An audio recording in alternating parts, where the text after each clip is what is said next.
Very good evening. Been off the grid for a bit, just handling too much. Mom not doing too well. So that's been, I've been preoccupied with that. And many other things, typical, household stuff that happens. But today I was passing by my old school and I happened to stop because there was a bit of a jam. So I was just looking at the school and then suddenly there was a flashback. And I remember that there was a get together of my batch. And in fact, the school was having its centenary celebration. So a lot of people from all over the world actually who have moved on, they sort of gathered together. And they had different events, sports events, cultural events, the usual thing that normally happens. Very nice. I happened to just tag along and, tried to take part in some of the sports events, and we happened to go to the cricket ground. Not a lot of people, just a couple of us.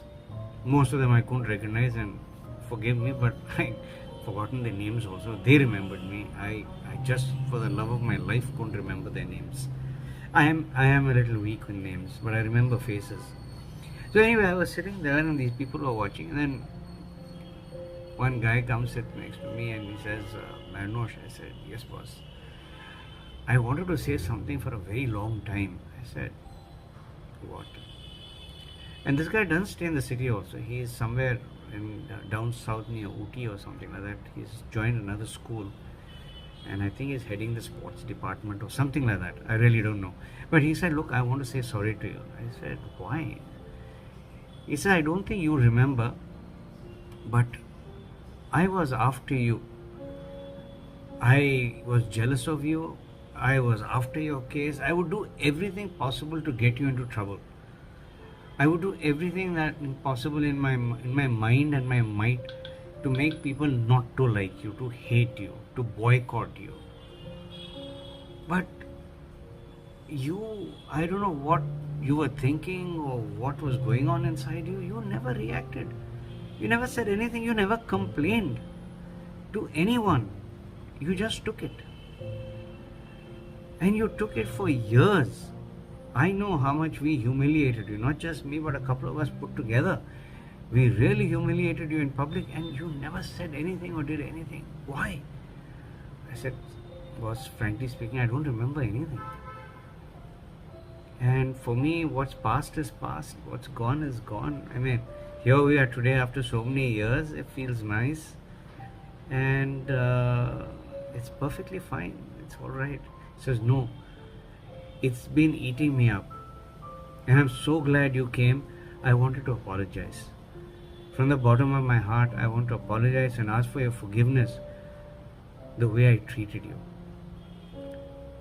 I, frankly speaking, didn't know what to say. I just said, it's okay. I mean, we were kids. We were, pulling each other's leg. He says, no, this was not pulling your leg. This was literally going after you, trying to destroy you. And you were punished for things which you were not really, you didn't have any hand in it. You were far away from it, but you were punished. Which is true, I was punished. And I'll tell you about that later. But the fact, what I'm trying to say is, the guy comes after 26 years and he apologizes. Which means 26 years it's been eating him up. I mean, he could have messaged me, he could have called me. But no, he waits for this occasion and he tells me. And he gives me a hug. And he says, please forgive me. I said, of course, boss. I mean, I hope you are feeling lighter. I don't remember what you did to me, but it's perfectly fine. Just enjoy your life and move forward. So, for me, that was a very different learning and experience, that how when you don't go after someone trying to seek revenge and trying to destroy the other person because they have done something to you, the outcome is absolutely phenomenal. It transforms you internally. And it's a kind of a, if you like to call a hit back or a giving it back to someone, one of those silent ones. which really weighs heavily on you. And to get it off your chest, there's no other way but to go and apologize sincerely from the heart. And that's what he did. I mean, I just sat quietly in absorbing that entire moment when he was apologizing, and he, kind of teary also in a way. But then I thought to myself, I said, I'm so glad I did what I did, which is nothing. Yes, one could argue and say that you should fight for yourself and hit back and not take this nonsense. Well, at that time I didn't. Maybe I couldn't. I don't remember. Maybe I thought it was no point because it's like 10 against 1 or 10 people's word against 1. Who's going to believe you?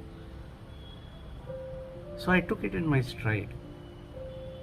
Didn't realize that this kind of an apology will come after so long. I don't know if you guys have faced something like this in your life, on the personal front or in the official side. If I think a little more, I'm sure there's certain things that came up in the official side as well. But this was amazing.